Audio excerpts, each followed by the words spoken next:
आप exam tour देख रहे हैं।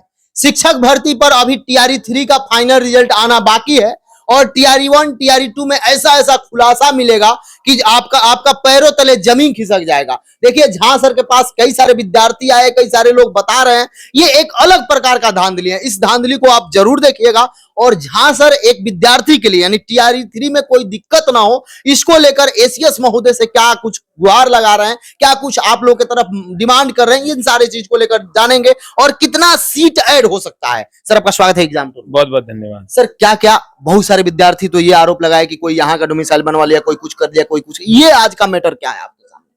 देखिए अभी क्या है कि बहुत सारे बच्चे जो आ रहे हैं तो वो अलग अलग चीजें लेकर आ रहे हैं और अलग अलग चीजें बता भी रहे हैं। जैसे हम एक अभी प्रिंट भी निकाले हैं कि दोनों का हमको खुद बिलीव नहीं हुआ कि ऐसा भी हो सकता है। इसमें क्या है कि देखिए ये मेरे हाथ में 2-3 चीजें हैं। एक तो पहला इसका ये जो मेरिट है वो है, दूसरा जो उस बच्चे का सीटेट का रिजल्ट है वो है, और एक जो उस बच्चे का डोमिसाइल है वो है। ठीक है, जो आवासीय उन्होंने बनाया है वो है।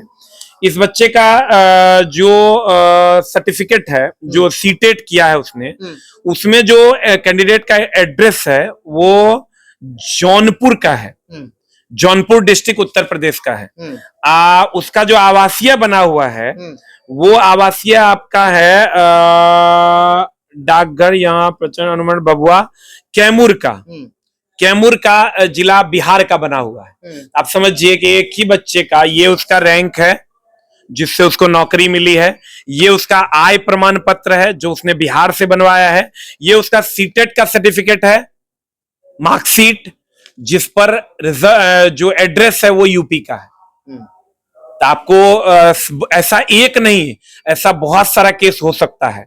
मेरे पास एक वो केस आया है, ऐसा बहुत सारा केस हो सकता है और इसमें शिक्षा विभाग भी कुछ नहीं कर सकती है जब तक उसके नॉलेज में नहीं है। तो अगर अब हम लोग के माध्यम से, बच्चों के माध्यम से शिक्षा विभाग के नॉलेज में ये चीजें जा रही है तो हम तो एसीएस महोदय सिद्धार्थ जी से हम यही गुहार लगाएंगे कि बच्चों के हित में ध्यान में रखते हुए जो इसके योग्य है उन्हीं को नौकरी मिलनी चाहिए और इसकी जांच होनी चाहिए, कड़ी से कड़ी जांच होनी चाहिए, क्योंकि जो योग्य नहीं है, जिन्होंने किसी भी प्रकार का फर्जीवाड़ा किया है, तो उससे जो योग्य बच्चे हैं उनको कहीं ना कहीं नुकसान हुआ है। तो इसकी जवाबदेही जो है शिक्षा विभाग को लेनी चाहिए और शिक्षा विभाग लेगी भी अगर उनके जानकारी में होगी बातें, क्योंकि सिद्धार्थ जी को हम भी जानते हैं, वो बहुत ही ईमानदार छवि के आदमी है और उम्मीद करेंगे कि वो इन सब चीजों को ध्यान में रखते हुए, और भी बहुत सारे अलग अलग भांति भांति के फर्जीवाड़े नजर आ रहे हैं जिसमें आप देखिएगा छपरा, सिवान, इस सब जगहों पर से डोमिसाइल बनवा लिया गया है, किसी का कोई है, किसी का कोई है, उसके आधार पे कर लिया गया है।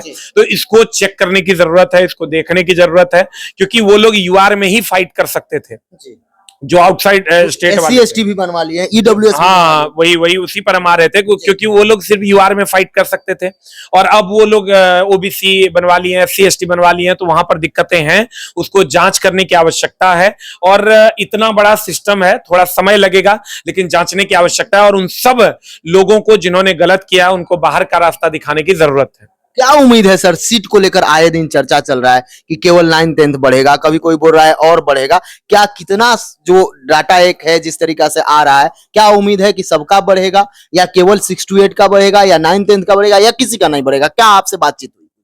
देखिए जो हमको दिख रहा है टीआरई 1 और टीआरई 2 में अगर आप देखिएगा तो 1 to 5 में लगभग 11,000 प्लस सीट जो है वैकेंट रह गया, 6 to 8 में 13,000 प्लस, 9th-10th में 8,000 प्लस और 11th-12th में 5,000 प्लस, कुल मिला के 37,000 बैकलॉग है। पिछली वैकेंसी टीआरई 1 और 2 का बाकी है।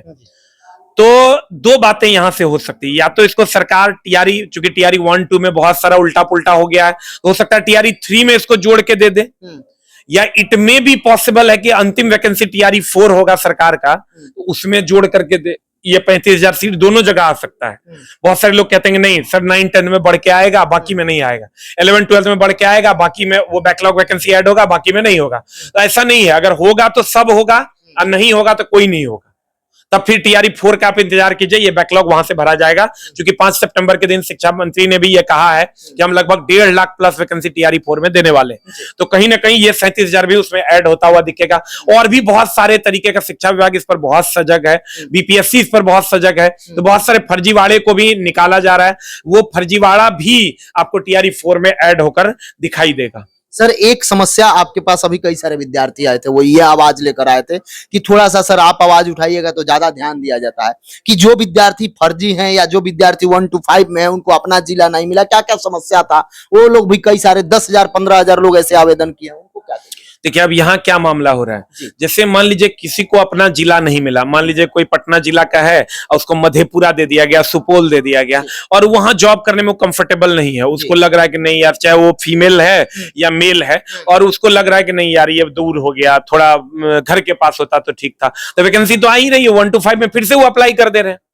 तो ऐसे अगर मान लीजिए 15,000 अभ्यर्थी भी हुए तो 15,000 वो सीट तो एक तो पिछला को वैकेंट करेंगे, अगला जो नए बच्चों को होना चाहिए था उसको आके भर देंगे। तो इस पर भी शिक्षा विभाग को ध्यान देना चाहिए, या तो उनका आप ट्रांसफर कर दीजिए, जो जहां जो चाहता है उसका ट्रांसफर एक ले लीजिए, जो पॉसिबल होता है वो कर दीजिए, या नहीं तो इसको लॉक कर दीजिए, क्योंकि एक ही आदमी को बार बार जॉब मिले और कुछ खास लोगों को जॉब नहीं मिले जो बेरोजगार हैं, ये कहीं ना कहीं गलत हो जाएगा। इस पर शिक्षा विभाग उम्मीद करते हैं कि जरूर ध्यान देगी। सर एक आप सुप्रीम कोर्ट का फैसला बता रहे थे, इंदिरा साहनी 1992 में जो फैसला आया था हॉरिजॉन्टल को लेकर और वर्टिकल को लेकर। वर्टिकल में सर आप समझा रहे थे कि एससी वाले हैं तो वो जनरल में चले जाएंगे, जो है वो बढ़ जाएंगे, लेकिन वर्टिकल में महिला को 50% आरक्षण मिलता है, तो महिला महिला में रहना चाहिए, ये लोग चल जा रहे हैं ऊपर, इसका क्या मामला है? देखिए ये कहीं ना कहीं इस पर भी बातें चल रही है और बहुत जल्द इस पर भी आपको फैसला हॉरिजॉन्टल और वर्टिकल रिजर्वेशन पर देखने को मिलेगा।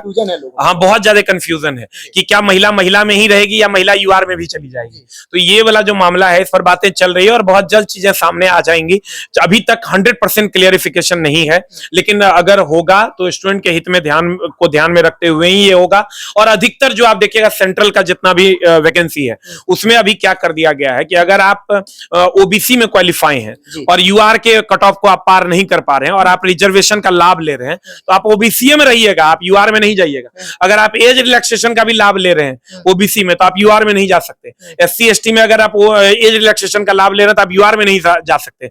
अगर आप इसी तरह इसमें भी होना चाहिए कि अगर आप महिला रिजर्वेशन का लाभ ले रहे हैं तो आप यूआर में नहीं जा सकते। ये नियम तो है, यही होना चाहिए, ये उचित भी है। नहीं तो होगा क्या, सारे लोग यूआर में ही चले जाएंगे तो फिर यूआर कहां जाएगा। और सारे लोग अगर ओबीसी में मान लीजिए महिला यहां भी रहेगी और वहां भी चली जाती है, तो ये एक 70% बहाली हो गया महिला लोग का। ये बैलेंस जो है थोड़ा सा गड़बड़ा रहा है। हम ये नहीं कहते महिलाओं को रिजर्वेशन मिल रहा है तो ये अच्छी बात है, इसमें कहीं से कोई दो मत नहीं है, मिलना भी चाहिए, क्योंकि महिलाओं को मुख्य धारा में लाने का एकमात्र ये उपाय है और ये नीतीश कुमार जी का एक सराहनीय कदम है। बहुत सारे पुरुष इससे इत्तेफाक नहीं रखते हैं, लेकिन जब वो मैच्योरिटी के लेवल को पार करेंगे तो उनको लगेगा कि अगर बिहार को विकसित करना है तो सबको एक समान धारा में लाने की जरूरत है, रिजर्वेशन सिस्टम की भी जरूरत है, यूआर कैंडिडेट को कैसे बचाना है उसकी भी जरूरत है, फीमेल कैंडिडेट को कैसे बचाना है, सारी चीजों की जरूरत है। सारे नॉर्म्स पे सरकार देख रही है और बहुत सीरियस है। शिक्षा विभाग इसको लेकर के इसलिए भी सीरियस है क्योंकि आगे चुनाव है, तो आपको कुछ अच्छे नतीजे देखने को मिलेंगे। एक बात बता दें, आज फिर पटना हाई कोर्ट में कई सारे केस को लेकर सुनवाई चल रहा है। अंतिम समय में वहां से मैं लाइव रहूंगा, आप सबको बताते रहूंगा, जहां कोई समस्या होगा तो आप उस वीडियो को जरूर देखिएगा, क्योंकि आज टीआरई 1 पर फिर एक केस चल रहा है और टीआरई 2 पर भी है। अभी इस तरीका से जो फर्जीवाड़ा हुआ है, ये उम्मीद हम लोग करें कि टीआरई 3 में नहीं हो। सर कितना डिमांड किया, आप क्या विचार रखते हैं 1 कैंडिडेट 1 रिजल्ट को लेकर? पूरा रिजल्ट जो बात चल रहा है वो तो अभी केस चल रहा है। सर समय देने के लिए बहुत बहुत धन्यवाद। बहुत बहुत धन्यवाद।